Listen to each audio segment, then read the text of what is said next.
श्री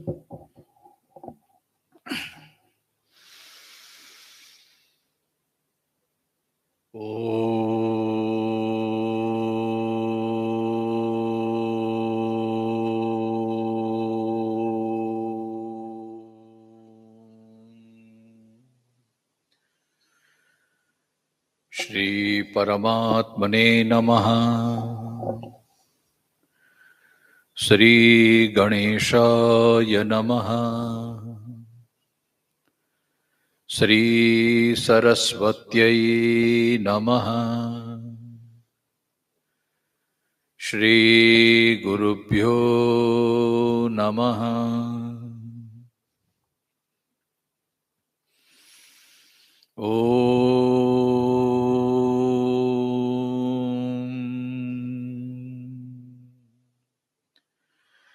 नमो भगवते वासुदेवाय।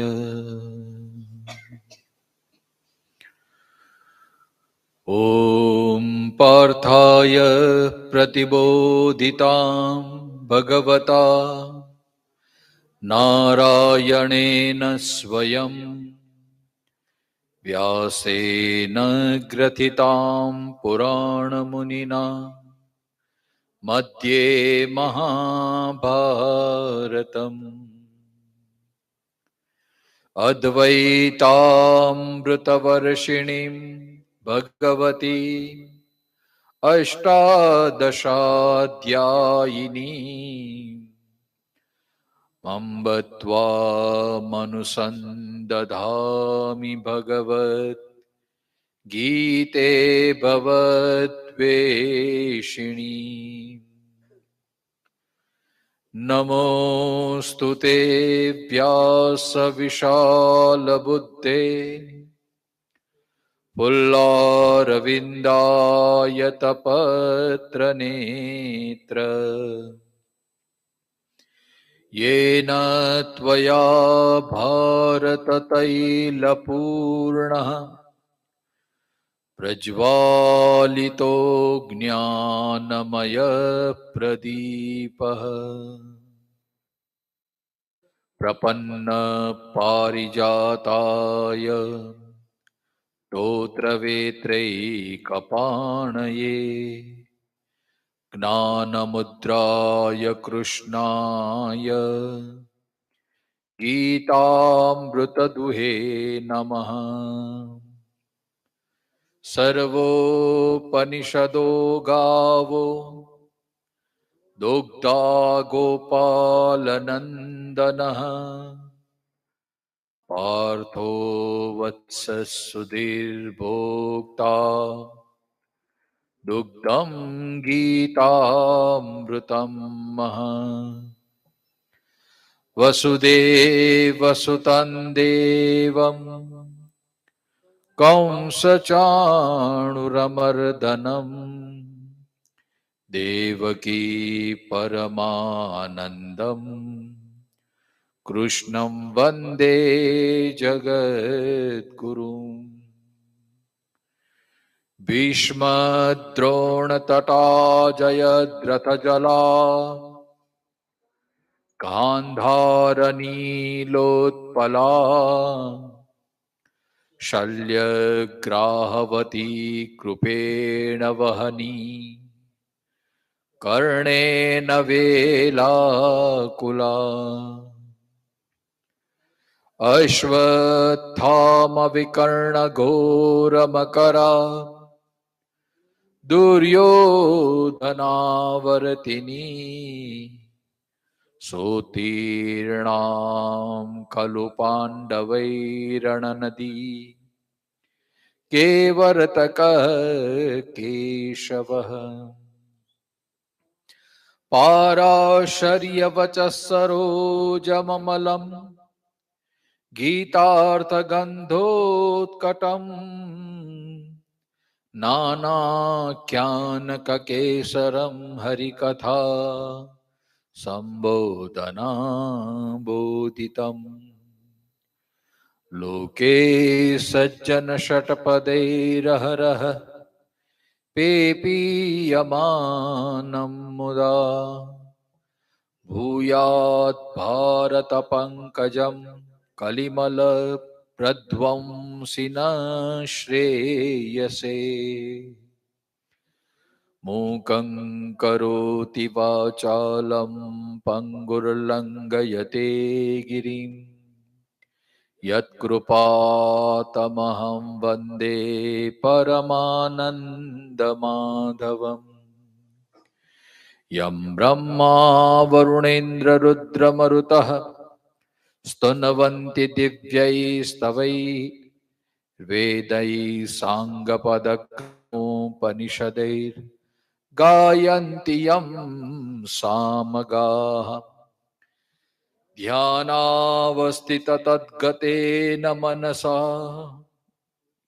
पश्यन्ति यं योगिनो यस्यान्तन्न विदुः सुरासुरगणा देवाय तस्मै नमः देवाय तस्मै नमः। श्री कृष्ण कन्हैया लाल की जय। श्री प्रेमपुरी जी महाराज की जय। जय जय राधा रमण हरि बोल। जय जय राधा रमण हरि बोल। जय जय राधा रमण हरि बोल। जय जय राधा रमण हरि बोल। हरि बोल हरि बोल हरि बोल। जय जय राधा रमण हरि बोल। हरि बोल हरि बोल हरि बोल। जय जय राधा रमण हरि बोल। जय जय राधा रमण हरि बोल। सुरासुरा सेवित पाद पंकजा करे विराजत कमनीय पुस्तिका विदेश पत्नी कमलासन प्रिया सरस्वती नृत्य वाच मे सदा। ओ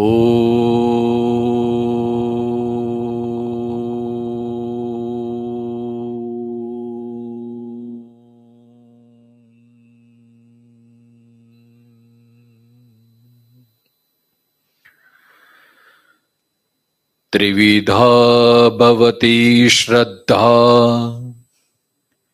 देहिनां सा स्वभावजा सात्विकी राजसी चैव तामसी चेति तां शृणु। तामसी चेति तां शृणु। अगर मैं न भूलता हूं, मेरी भूल ना हो तो शायद अपने यहाँ 2 श्लोक तक हमारी यात्रा गीता की संपन्न हुई थी, इसलिए अनुसंधान के रूप में मैंने ये पठन किया श्लोक का।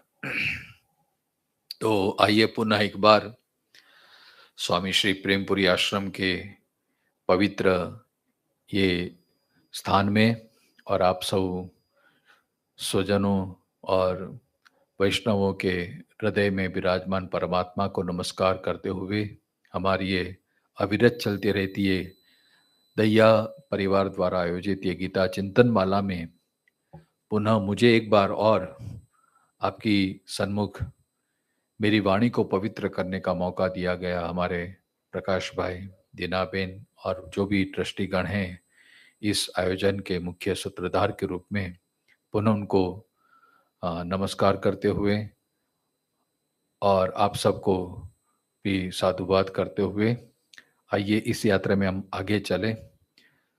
गीता का 17वां अध्याय चल रहा है। यह अध्याय का नाम है श्रद्धा त्रय विभाग योग। बहुत ही महत्वपूर्ण यह अध्याय है। अगर मैं मेरी बात करूं, मेरे अनुभव के लिए, अगर मेरी तो इतनी क्षमता नहीं है कि मैं ज्ञान को पूर्ण रूप से जान सकूं, कर्म को पूर्ण रूप से आत्मसात कर सकूं, भक्ति को पूर्ण रूप से अनुभव कर सकूं, ईश्वर का कृपा पात्र बन सकूं, ऐसी तो मेरी पात्रता नहीं है। मैं तो सिर्फ मेरी ही बात कर सकता हूं, आपकी तो आप जानो, आप तो मुझसे भी ज्यादा वैष्णव हैं, श्रोता हैं, बहुश्रुत हैं, बहुविद्वान हैं, वेदांत का आप अध्ययन कर रहे हैं। फिर भी मुझे तो ऐसा ही लगता है कि मेरी कोई क्षमता नहीं है, मेरी कोई पात्रता नहीं है, न मैं ज्ञानी हूं, न मैं कर्मी हूं, न मैं भक्त हूं।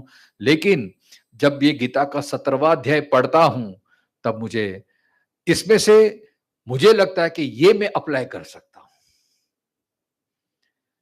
मेरी दृष्टि से, मेरे अनुभव से मुझे ये 17वां अध्याय इसलिए ज्यादा पसंद है क्योंकि अब तक भगवान ने गीता में जो ज्ञान की बात की, जो कर्म की बात की, जो योग की बात की, जो भक्ति की बात की, बहुत गहन है।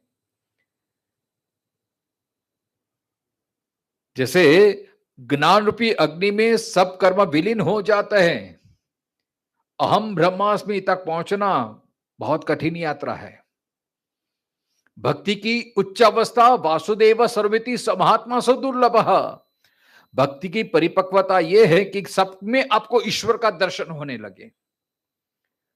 और कर्म की जो उच्च अवस्था यह है कि सब कर्म करते हुए भी अहम भाव न रखे, आसक्ति को छोड़ दे, यज्ञ भाव से कर्म करे। ये कर्म की उच्च अवस्था है।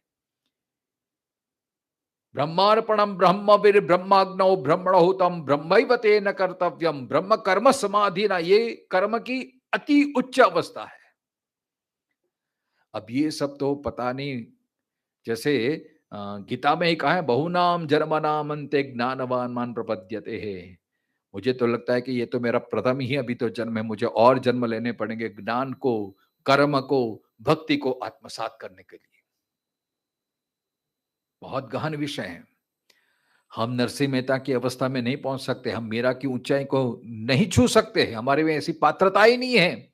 ना हम शंकराचार्य बन सकते हैं, ना हम लोकमान्य तिलक के जैसे कर्मयोगी बन सकते हैं, ऐसी हमारी पात्रता ही नहीं है। फिर भी, और अर्जुन का भी यही प्रश्न है, ना हमें इतना शास्त्रों का ज्ञान है। अगर हमारी भारतीय संस्कृति में हम वेदों से लेके उपनिषद, आरण्यक, ब्राह्मण ग्रंथ, श्रौत, स्मार्त, कितने सारे ग्रंथों हैं, पुराण कितने, 18 तो पुराण हैं, 18 उपपुराण हैं, कितनी सारी संहिताएं हैं। अगर एक जन्मारा भी कम पड़े, इतने हमारे शास्त्रों का यहाँ पे ग्रंथ हैं, इतने शास्त्रों के, कर्म मीमांसा, उत्तर मीमांसा, कितनी मीमांसाएं हैं। और गीता में तो भगवान कहते हैं, यह शास्त्र विधि मुत्सृज्यते वर्तते कामकारतः। गीता के 16वें अध्याय के अंतिम श्लोक में, जिसने शास्त्र को छोड़कर अपनी मनमानी से जो कर्म करता है, न इसको इस लोक में सुख मिलता है, न उसको परलोक में सुख मिलता है। तो अब शास्त्र में पता नहीं है, ज्ञान की बात हमें पता नहीं है, तो हमें पता कैसे चला, हमारी पात्रता कैसे, हम ईश्वर की और नजदीक जा रहे हैं कि नहीं, हमारे में ये परिपक्वता आई कि नहीं।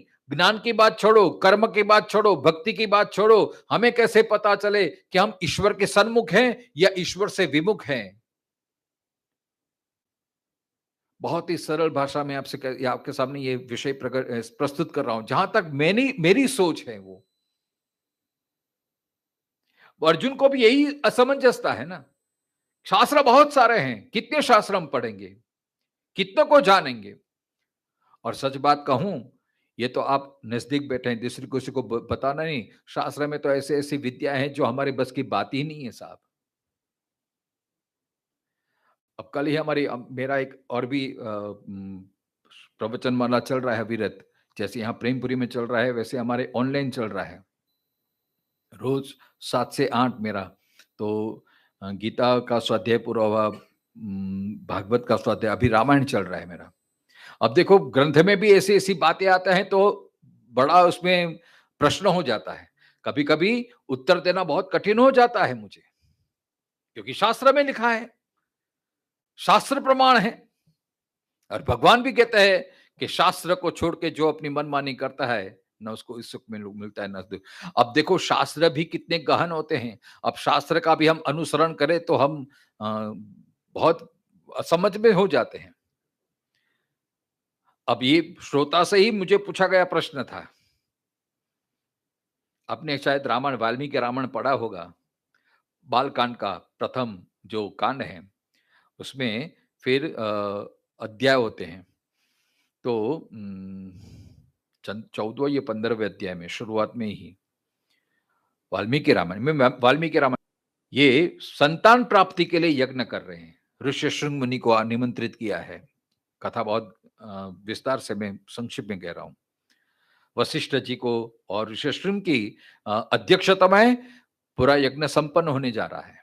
पहले अश्वमेध यज्ञ किया जा रहा है। अब अश्वमेध यज्ञ में ऐसा प्रमाण है, ऐसा विधान है, ऐसी विधि है, इसमें अश्व को बांधा जाता है। पहले अश्व को छोड़ा जाता है। पूरे राष्ट्र में, पूरे देश में अश्व घूम के आता है, फिर अश्व को बांधा जाता है और उसमें फिर उसके गुर्दे के भाग से मांस निकाला जाता है। कुछ आहुति प्रदान की जाती है और कुछ प्रसाद के रूप में ग्रहण किया जाता है। अब देखो प्राचीन ग्रंथों में और बड़े-बड़े जो अनुष्ठान होते हैं, जैसे अश्वमेध यज्ञ है, राजसूय यज्ञ है, सब हम पुराण में, अभी तो ये सब यज्ञ बंद हो गए हैं। अब यहाँ प्रश्न होता है हमें, जो जागरूक श्रोता ने, कि हैं बाप जी, तो ये दशरथ राजा ने ऐसा कैसे हिंसा कर दी? अश्व को मारा गया, प्राणियों की हिंसा। अब देखो ये शास्त्र है, अब ये तो श्रुति परंपरा है, अब इसका क्या उत्तर दे सकते हैं? तो शास्त्र भी इसलिए देखो, कोई भी विधि होती है, उसके बाद ये होता है कि देश कालो संकीर्त्य, देश काल और समय को देख के विधि को प्राधान्यता देनी चाहिए। अब आज के दिन में अगर ये अश्वमेध यज्ञ ऐसा हो जाएगा तो लोग झंडा लेके खड़े हो जाएंगे, ये आप क्या कर रहे हैं? ऐसा धर्म होता है, ऐसी संस्कृति होती है, ऐसा ये होता है। बराबर कि नहीं? आज आज तो हम इतने जागरूक हैं और वास्तव में नहीं होना चाहिए, प्राणी की हिंसा होनी ही नहीं चाहिए। जी। भागवत में दिया हुआ है कि अर्जुन ने भी भगवान कृष्ण के साथ हाँ। बहुत से प्राणियों को मतलब मार करके लेके आए। अच्छा, हाँ, हो सकता है, हाँ। दशम स्कंद में क्या है? अच्छा, अच्छा। भागवत में दशम स्कंद में अर्जुन ने? हाँ, अर्जुन के साथ जब राजसूय होता है ना, हाँ, हाँ। भगवान जाते हैं। अच्छा, अच्छा। हाँ, हाँ। के साथ भूमि पे जाके उसी समय कालिंदी से मतलब कालिंदी को दिखाते हैं। उसी समय बहुत पशुओं का मतलब तो होता है, देखो अभी शास्त्र, ये शास्त्री के बदले ये श्रोता ने भी कहा कि दशम स्कंद में ऐसा ऐसी बात आती है, तो कभी-कभी हमें शंका हो जाती है कि ऐसा ये विधान कैसे होता है? तो यहाँ पे फिर थोड़ा चिंतन चाहिए, थोड़ा विद्वानों का भी वो भाव लेना चाहिए। तभी शंका का समाधान हो सकता है, क्योंकि युग का प्रमाण, अब देखो इसलिए तो अब ये प्रसंग आ गया, तो हमारी जब दृष्टि कैसी होगी? अब देखो, ज्ञान भी हमें तभी पच सकता है, हमारी पात्रता कैसी हो। अब वहां सत्वगुण होगा तो उसको सीधे अर्थ मिलेगा, कुछ अच्छा विचार। अब देखो, चरित्र में तो बहुत आते हैं, प्रसंग में तो बहुत आते हैं, लेकिन सबका अनुकरण नहीं करना चाहिए, उसका भाव लेना चाहिए। और जो हमारे लिए अनुकरणीय हो, उसको छोड़ देना चाहिए। अब हिंसा की जो बात आती है, तो वो शायद क्षत्रियों में होगा, लेकिन ब्राह्मणों को तो उसका निषेध है, वैश्य को उसका निषेध है। तो उसका देख के फिर उसका अनुसरण नहीं करना, इसलिए विवेक होना चाहिए। अगर विवेक नहीं होगा, तो ज्ञान को, कर्म को या भक्ति को भी हम उल्टे अर्थ में ले सकते हैं। देखो, ज्ञान मार्ग श्रेष्ठ है, कर्म मार्ग श्रेष्ठ है, भक्ति मार्ग श्रेष्ठ है। उसी से ही हमारा विकास भी हो सकता है और उसी से हमारा अधपतन भी हो सकता है। कर्म की हम बात लें, देखो कर्मयोग में हम पूरा जानते हैं कि कर्म का हमें परिणाम मिलता ही है। कर्म हमारे लिए बंधनकारक होता है, लेकिन कौन से कर्म? कर्म एक ही होता है, लेकिन अवस्था के कारण, भाव के कारण, संजोग के कारण उसमें फल में परिवर्तन हो जाता है। फॉर एग्जाम्पल, एक नदी के प्रवाह में कोई स्त्री बह रही थी। गुजराती में जानो तराई, जो उसको हिंदी में क्या बोलते हैं? हाँ, हाँ, तैर नहीं रही थी, बह रही थी, मतलब तणाई तणाई जब तड़ाती थी। इतना प्रबल आवेग था उसमें, वो बचाने की, अपने को आपको बचाने की कोशिश कर रही थी, लेकिन नाकामयाब रही। बचाओ बचाओ चिल्ला रही थी, और वो बह रही थी नदी के प्रवाह में, अपने आप को बचाने की कोशिश कर रही थी, लेकिन उसकी शक्ति कमजोर पड़ रही थी। तो किनारे में 3 आदमी जो तैरना जानते थे, तीनों ही कूद पड़े, बचाने के लिए गए। अब देखो, तीनों तरवैये थे, नदी में कूद पड़े उसको बचाने के लिए। अब ये कर्म हुआ। अब देखो, एक के लिए पाप कर्म बना है, एक के लिए लौकिक कर्म बना है, और एक के लिए पुण्य कर्म बना है। कर्म एक ही है, लेकिन एक के लिए पाप बन गया, एक के लिए लौकिक बन गया, और एक के लिए पुण्य कर्म बन गया। कैसे? तीनों की जो विचारधारा थी ना, तीनों का जो इंटेंशन था वो अलग था। जो तमोगुणी व्यक्ति था, तमस प्रधान था, उसने सोचा इतनी सुंदर स्त्री है, इतना गोरा बान है, चलो मैं कूद पड़ूं। उसका आशय बुरा था, और उस हिसाब से वो कूद पड़ा बचाने के लिए। बचाना तो एक बहाना था, उसका इंटेंशन कुछ अलग था, काम भाव था। दूसरे ने सोचा, अरे कुछ पैसे वाली लगती है, क्योंकि किनारे पे उनके स्वजन भी बचाओ बचाओ बूम चिल्ला रहे थे। उसने ये सोचा, अगर मैं इसको बचा लूंगा तो मुझे कुछ पैसे मिल जाएंगे, मुझे कुछ इनाम मिल जाएगा, और इसलिए वो कूद पड़ा। और तीसरा सोचता है, नहीं, मुझे तैरना आता है, मेरा ये धर्म है, मेरी ये ड्यूटी है, मेरी ये फर्ज है, मुझे उसको बचाना है, चाहे मेरी जान चली जाए, लेकिन मेरे होते हुए उसको मैं कुछ नहीं होने दूंगा। इस भाव से वो उसको बचाने की कोशिश कर रहा है। अब देखो, कर्म एक ही हुआ, लेकिन तीनों में भाव में परिवर्तन था। इसलिए एक के लिए ये बचाना कर्म भी पाप कर्म हुआ, वो नरक योनि का हुआ। दूसरा, उसने बचाया, लेकिन उसमें अपेक्षा थी, फलेच्छा थी, मुझे कुछ मिल जाए, उसके लिए उसका लौकिक कर्म हो गया, सांसारिक क्रिया हो गई एक, उसको पुण्य नहीं मिला वो। और तीसरे ने कुछ अपेक्षा नहीं रखी, उसका एक ही भाव था, मुझे उसको बचाना है, बस ये मेरा कर्तव्य है, मेरा फर्ज है, मेरी ड्यूटी है। इस भाव से उसने बचाया, तो उसके लिए वो धर्म कर्म भी धर्म बन गया उसका, उसके लिए पुण्य कारक बन गया, उसके लिए उन्नति कारक बन गया, ईश्वर की प्राप्ति कराने का वो साधन बन गया। बस यही पृष्ठभूमि में ये श्रद्धात्रय विभाग योग है। आप भगवान की भक्ति करो, आप कोई भी कर्म करो, आप कोई भी यज्ञ करो, आप कोई भी कार्य करो, लेकिन आप किस भाव से करते हैं, किस हेतु से करते हैं, इस हिसाब से हमारी गति होती है। कर्म भी श्रेष्ठ अपने आप में श्रेष्ठ है, भक्ति भी अपने आप में श्रेष्ठ है, यज्ञ भी अपने आप में, उपासना भी अपने आप में श्रेष्ठ है, सब कर्म अपने आप में श्रेष्ठ हैं, लेकिन करने वाला कौन है, उसकी पात्रता कैसी है, उसका इंटेंशन क्या है, यही श्रद्धात्रय विभाग योग है। यही 17वां अध्याय में बताता है। एक तरफ वो है जिसने शास्त्रों को भी जाना है और पूर्ण श्रद्धा है, वो तो श्रेष्ठ ही अपने आप में। एक तरफ वो है कि जिससे शास्त्र से कुछ लेना देना नहीं है, उस जिसमें कुछ श्रद्धा भी नहीं है, वो भी अपने आप में, उसके लिए भी कोई प्रश्न नहीं है। लेकिन ये एक 17वां अध्याय उसके लिए है कि जिसमें श्रद्धा पूर्ण रूपेण है, उसको अच्छा बनना है, अच्छा करना है,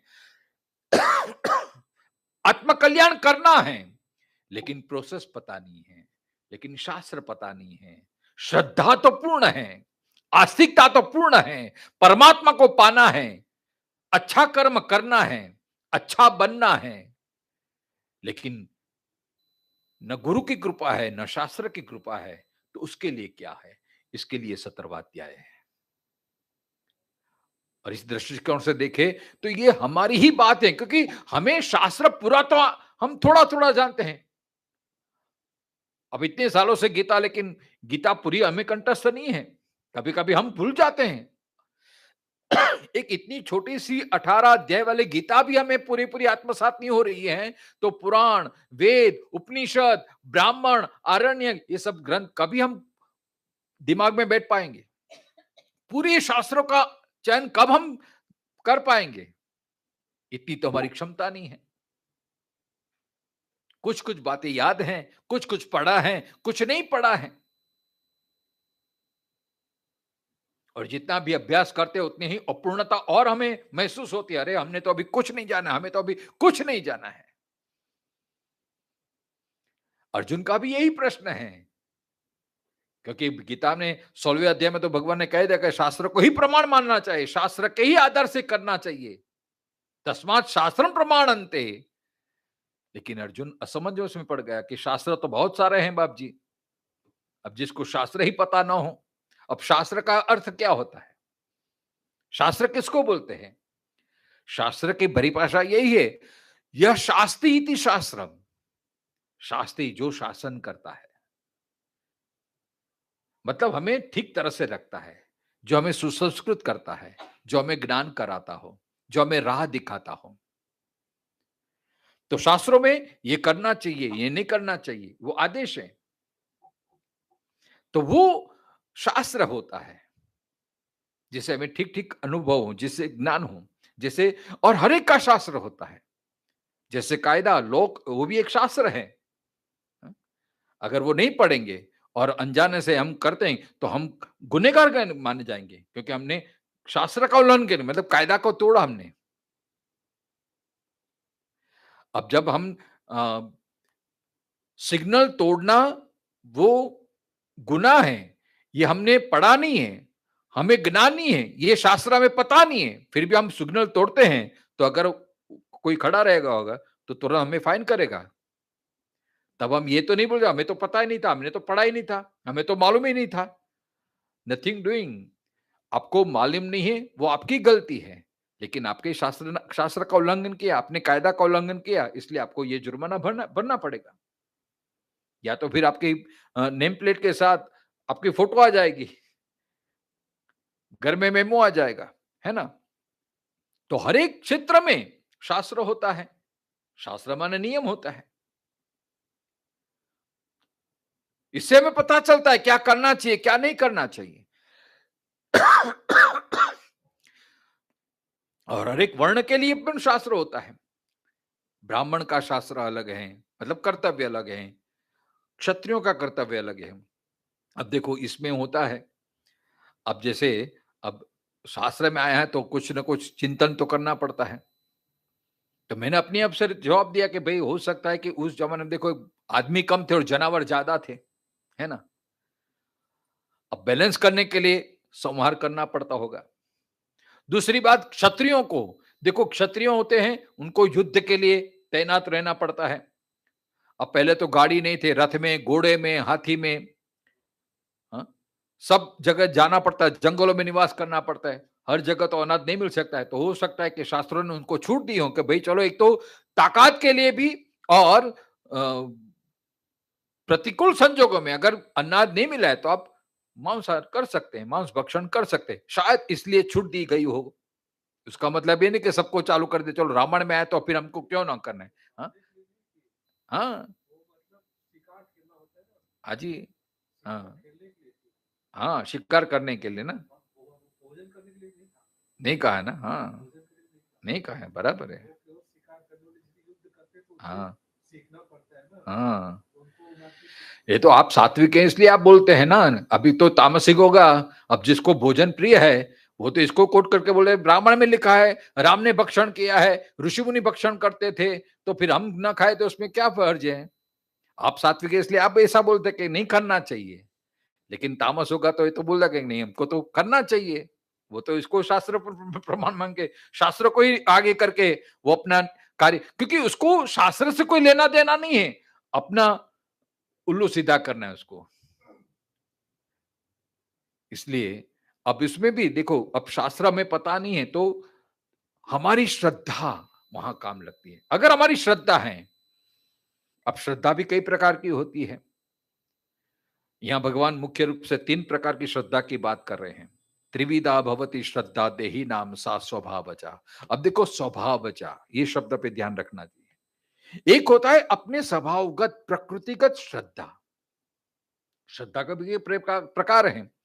कई कई श्रद्धा हमें देख के श्रद्धा उत्पन्न होती है, कई कई बार हमें सुन के श्रद्धा उत्पन्न होती है, कई कई बार हमें गुरु का शरण लेने से श्रद्धा उत्पन्न होती है। हमारे गुरु ने ऐसा कहा है तो हमें करना है, ये श्रद्धा है, गुरु के प्रति श्रद्धा है, उसके लिए उसके वचन की हम कीमत करते हैं, इसलिए उसकी आज्ञा का उल्लंघन नहीं करते। तो कभी कभी गुरु श्रद्धा होती है, कभी ईश श्रद्धा होती है, शास्त्र श्रद्धा होती है। मतलब हमने पढ़ा है तो शास्त्र के प्रति अगर हमारी श्रद्धा अटूट है तो चलो शास्त्र में ऐसा कहा है तो ये है। सत्संग की भी श्रद्धा होती है, सत्संग के सुनने से हमारी श्रद्धा दृढ़ होती है। अब देखो श्रद्धा को परिवर्तित किया जा सकता है।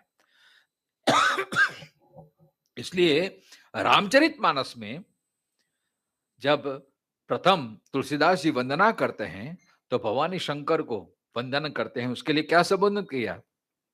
श्रद्धा विश्वास रूपिणो भवानी शंकरो वंदे।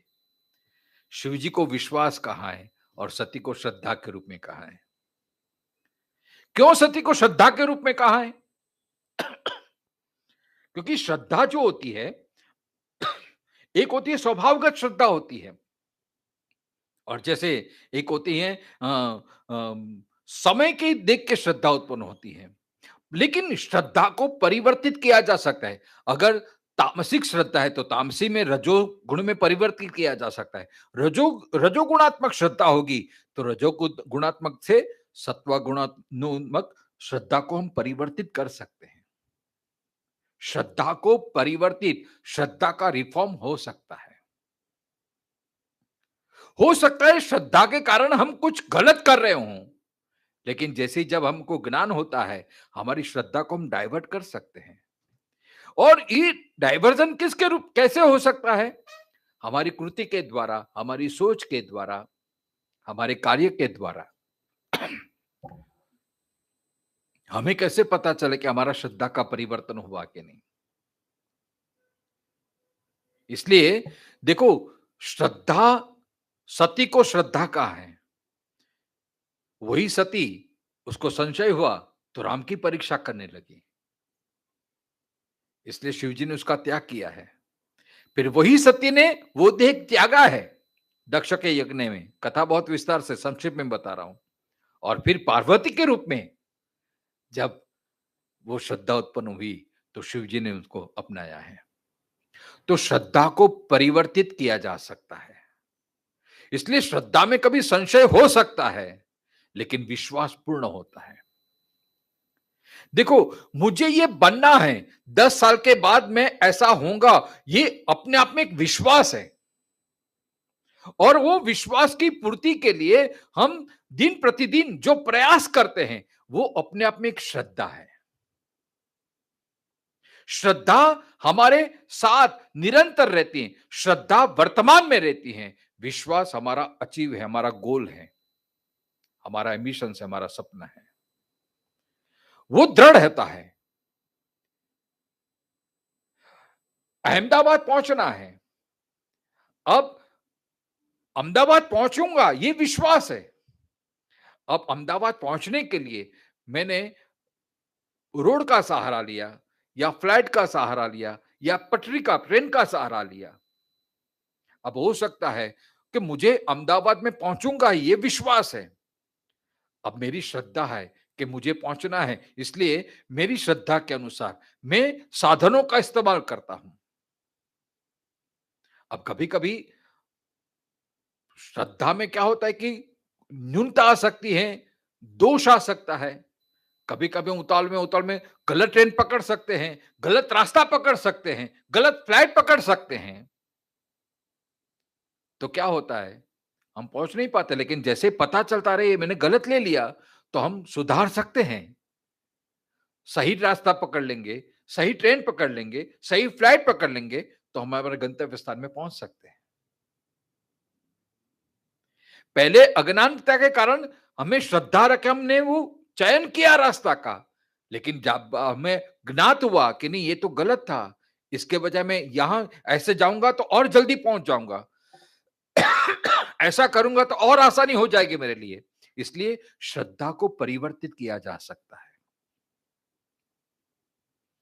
नहीं तो बस आपने जो पकड़ लिया तो पकड़ लिया, अभी आप में तमोगुणी तो तमोगुणी होगा, ऐसा नहीं है। अगर आप में तमोगुणात्मक श्रद्धा है तो तमोगुणात्मक से आप रजोगुणात्मक को कर सकते हैं। रजोगुणात्मक श्रद्धा प्रबल है तो रजोगुणात्मक को भी परिवर्तित करके धीरे धीरे प्रयास द्वारा आप सत्वगुणानुत श्रद्धा उत्पन्न कर सकते हैं।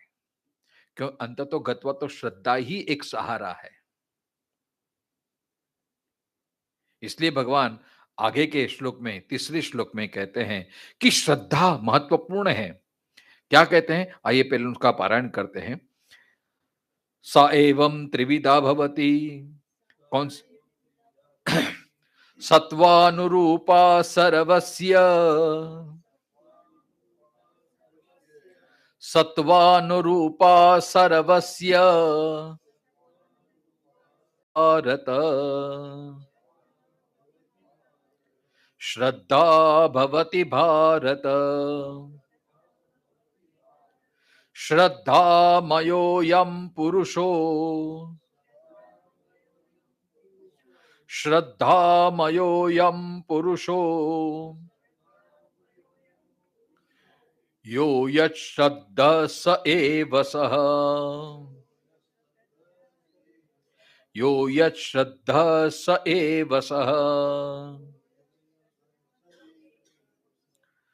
सत्वानुरूपा सर्वस्य श्रद्धा भवति भारतः।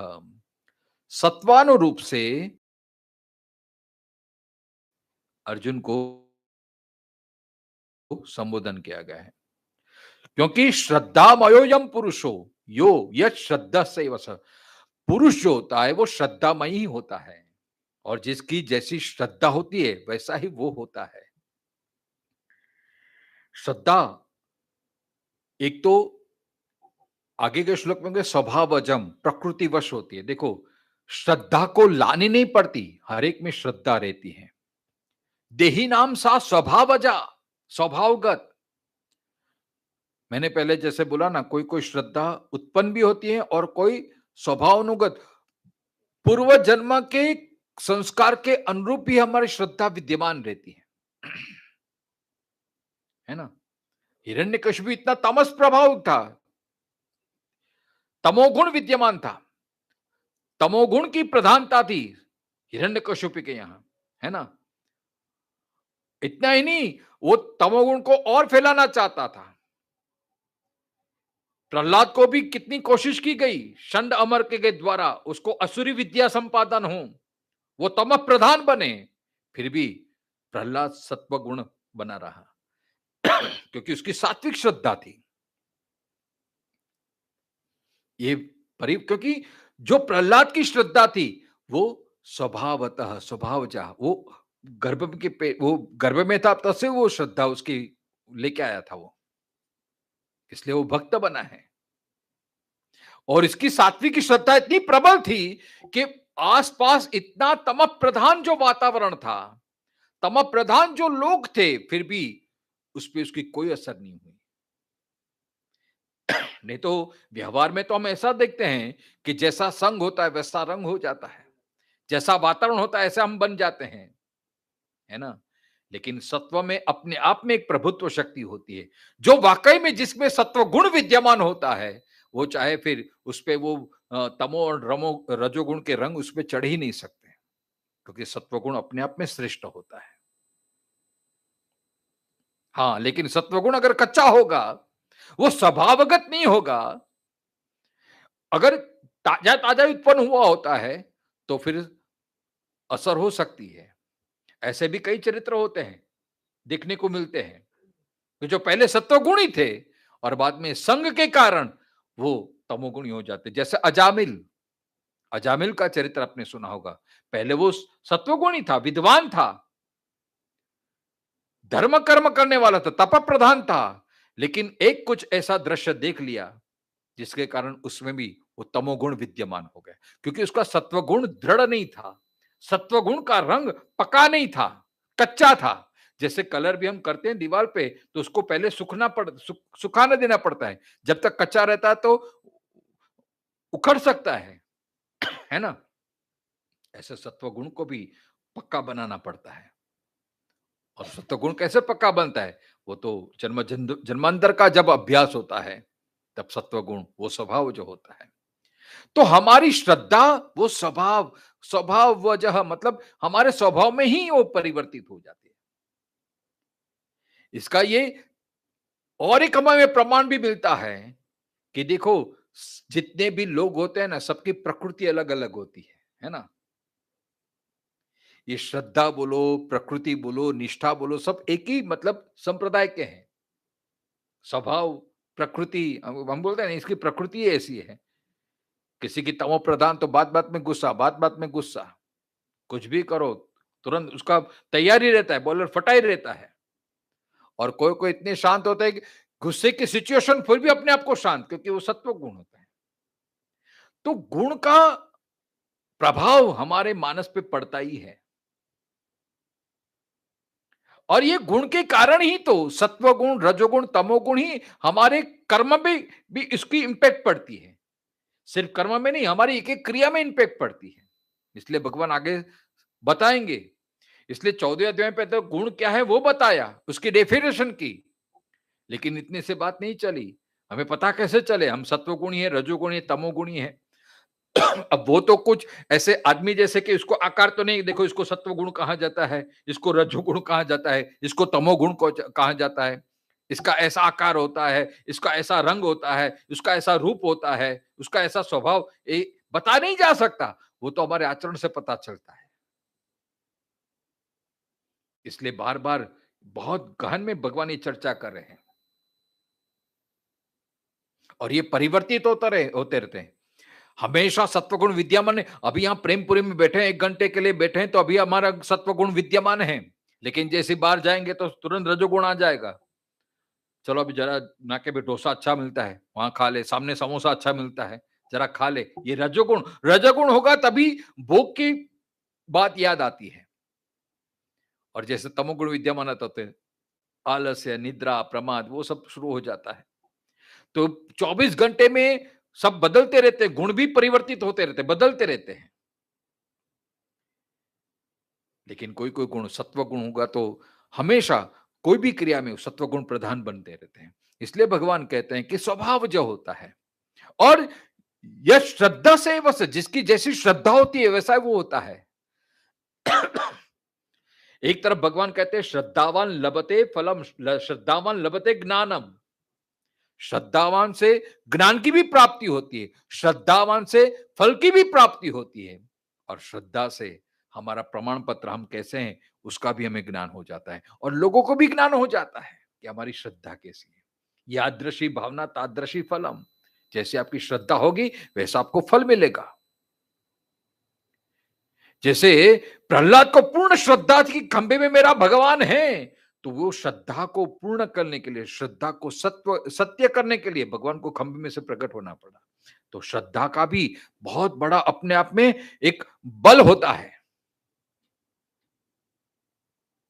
इसलिए शास्त्र और श्रद्धा में श्रद्धा का बहुत बड़ा ऊंचा स्थान हो जाता है। इसलिए भगवान पूरे अध्याय में ये श्रद्धा के ही बारे में बात कर रहे हैं। अब जिसकी जैसी श्रद्धा होगी ऐसा वो होगा। तो अब भगवान शंकराचार्य क्या कहते हैं उसका ये हम भाव पढ़ेंगे। सत्वानुरूपा विशिष्ट संस्कारोपेतांतः करणानुरूपा सर्वस्य प्राणिजातस्य श्रद्धा भवति भारत। यदि एवं ततः किं स्यात् इति उच्यते। श्रद्धामयः श्रद्धा प्रायः अयम पुरुषः संसारी जीवः कथम यो यच्छ्रद्धो या श्रद्धा यस्य जीवस्य स यश्रद्धः स एव तत्श्रद्धानुरूप एव स जीवः ततः च कार्येण लिंगेन देवादि पूजया। अब देखो भगवान शंकराचार्य ये कहते हैं कि हे भारत, सभी प्राणियों की श्रद्धा उनके भिन्न भिन्न संस्कारों से युक्त अंतःकरण के अनुरूप होती है। श्रद्धा सर्वस्य भवति भारत श्रद्धामयोऽयं पुरुषो य शब्दः, सबकी भिन्न भिन्न संस्कारों से। क्योंकि देखो यहां पे संग का असर होता है, वातावरण का असर होता है। जीव जिस योनि में जिस वर्ण में आता है उस वर्ण के संस्कार, उस माता पिता के संस्कार उसमें भी प्रविष्ट होते हैं।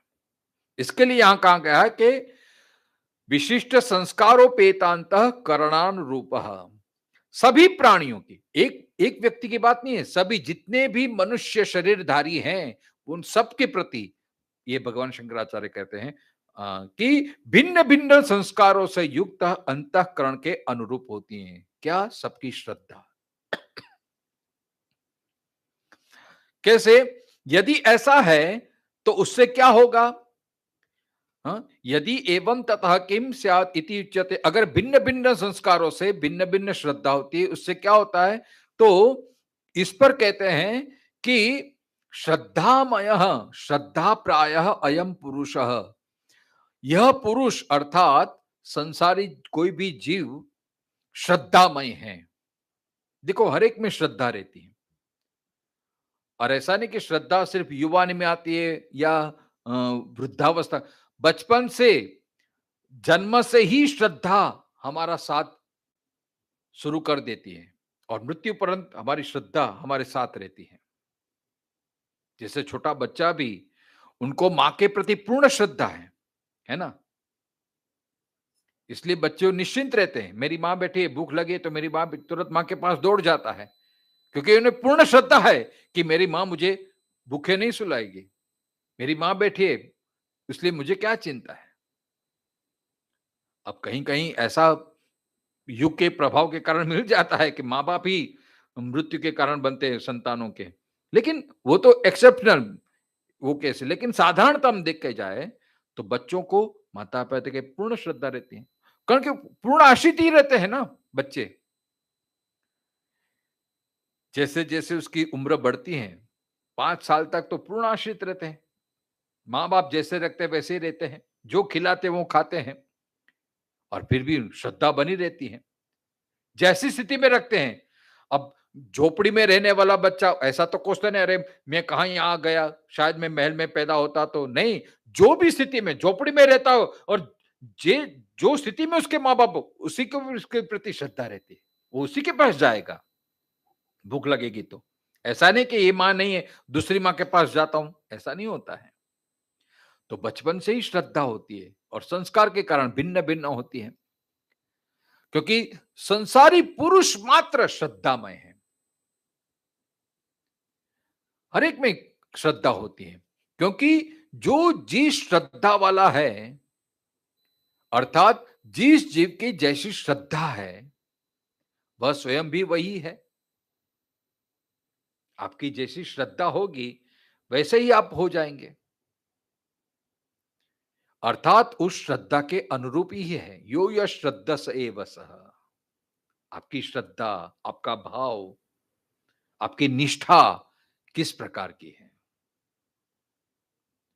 तो श्रद्धा एक तो होती है स्वभावगत होती है, जो अपने पूर्व जन्म के संस्कार के कारण भी होती है। एक होती है वातावरण, माता पिता जो कार्य करते हैं वही फिर बच्चा करने लगता है। अब देखो कई कई ऐसा होता है, अब अगले श्लोक में भगवान ये स्पष्टता करेंगे अब जिस घर में परंपरा से जिस देवता की उपासना चली आ रही है, जैसे कुल देव होते हैं किसी के, है ना, हमारे कुल देव हैं, अब उस परंपरा में देखा जाए कि जैसे जैसे कोई भी त्योहार आता है पहले कुल देव की पूजा होती है, उपासना होती है, तो बच्चा वो देखता है तो धीरे धीरे उसमें भी वो श्रद्धा दृढ़ होने लगती है कि मेरे माँ बाप भी करते थे, और माँ बाप से सुना कि मेरे दादा दादी भी करते थे, उनके भी मतलब 7 पीढ़ी से चल रही, तो उसमें भी वो श्रद्धा हो जाती है। फिर माँ बाप नहीं रहते, फिर भी वो परंपरा चालू रहते हैं, है ना। तो यही श्रद्धा होती है। अब देखो जितने भी ज्ञाति होते हैं उसके हिसाब से सबके ज्ञाति में कुछ ना कुछ अलग अलग उपासना हो रहती है। कुछ त्योहार में कुछ लोग कुछ इस तरह से करते हैं, कुछ किस तरह से करते हैं। हम बोलते हैं भाई ये कहां से, हाँ हमारे जब ये वडील सब करते थे, हमारे पुरखों से ये चला आ रहा है, तो ये परंपरा बन जाती है, फिर वो श्रद्धा का, हमारी श्रद्धा उसमें दृढ़ हो जाती है। फिर ये जो रीति रिवाज होता है वो इसी के कारण तो पुष्ट होते हैं, है ना, कि हमारे में यही रिवाज है, हमारे में यही परंपरा है, हमारे में यही चलती आ रही है, तो फिर उसका ही हम अनुसरण करने लगते हैं। ऐसे हमारी श्रद्धा दृढ़ बन जाती है। इसलिए भगवान यहां कहते हैं कि जिसकी जैसी श्रद्धा होती है वैसा वो होता है। तो इसके लिए इसलिए कार्यरूप चिन्ह से अर्थात उन श्रद्धाओं के कारण होने वाली देव आदि की पूजा से सात्विक आदि निष्ठाओं का अनुमान कर लेना चाहिए, यह कहते हैं। अब श्रद्धा अलग अलग होने के कारण, संस्कार अलग अलग होने के कारण हमारी श्रद्धा बनते हैं। अब हमारी पूजन पद्धति से, हमारी कार्य प्रणाली से, हमारी एक एक वृत्ति से हमें पता चल सकता है कि हमारी श्रद्धा किस प्रकार की है। वो सात्विक है, वो राजसिक है कि तामसिक है। मैंने बोला ना कि पहचान कैसे सकते हम। वैसे तो 14वें अध्याय में गुणत्रय विभाग योग में तो भगवान ने स्पष्ट रूप से सत्वगुण किसको बोलते हैं, सुखम सत्वम सुखे न बदनाती, तो सुख के साथ बांधता है। रजोगुण भोग प्रदान है, तमोगुण आलस्य प्रदान है। लेकिन इससे बात नहीं चलती है। हमें पता कैसे चले कि हमारे में कौन सी श्रद्धा प्रबल है। वैसे तो श्रद्धा के हिसाब से हमारा कार्य भी बदलते रहता है। इसका मतलब ये नहीं कि तमोगुण खराब है। तमोगुण खराब नहीं होता, कोई भी गुण खराब नहीं होता है, लेकिन उसका कब इस्तेमाल करना चाहिए उसका हमें विवेक होना चाहिए, उसका हमें ज्ञान होना चाहिए। वैसे तमोगुण में क्रोध आता है, क्रोध ये तमोगुण का लक्षण है। अब क्रोध खराब है ये तो हमें पता है, लेकिन हमेशा खराब नहीं होता है।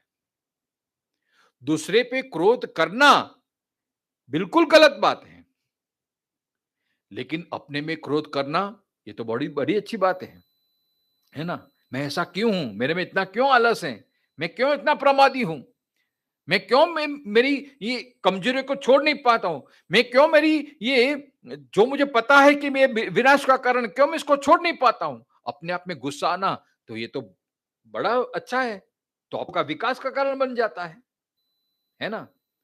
क्रोध है लेकिन इस्तेमाल कहां करते हैं, तमोगुण है लेकिन इस्तेमाल कहां करते हैं।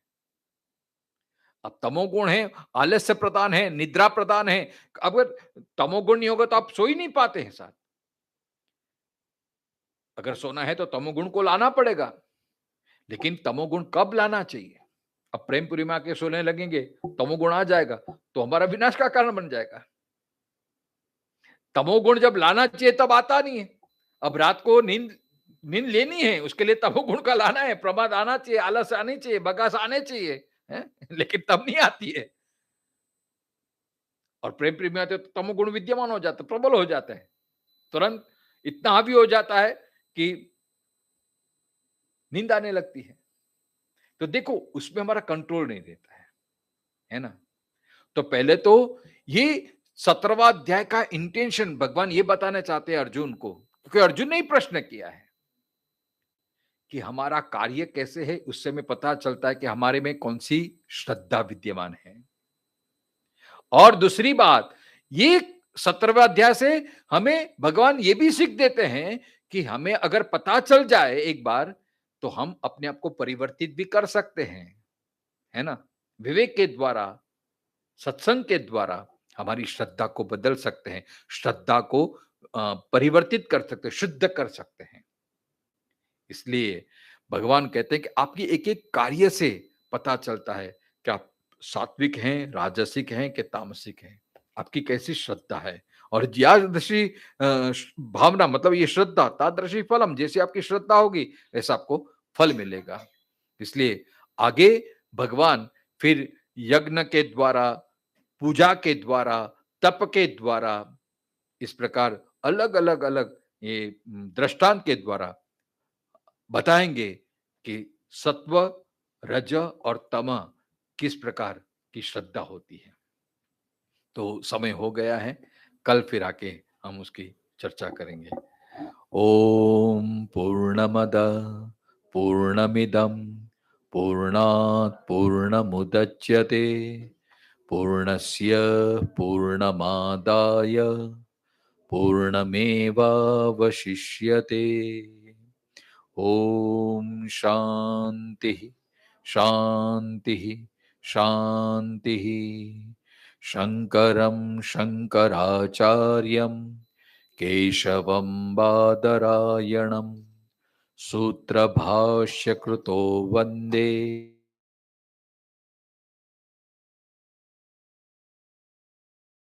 आत्मेतिदविभागिनी व्योमवत् व्याप्तदेहाय दक्षिणामूर्तये नमः।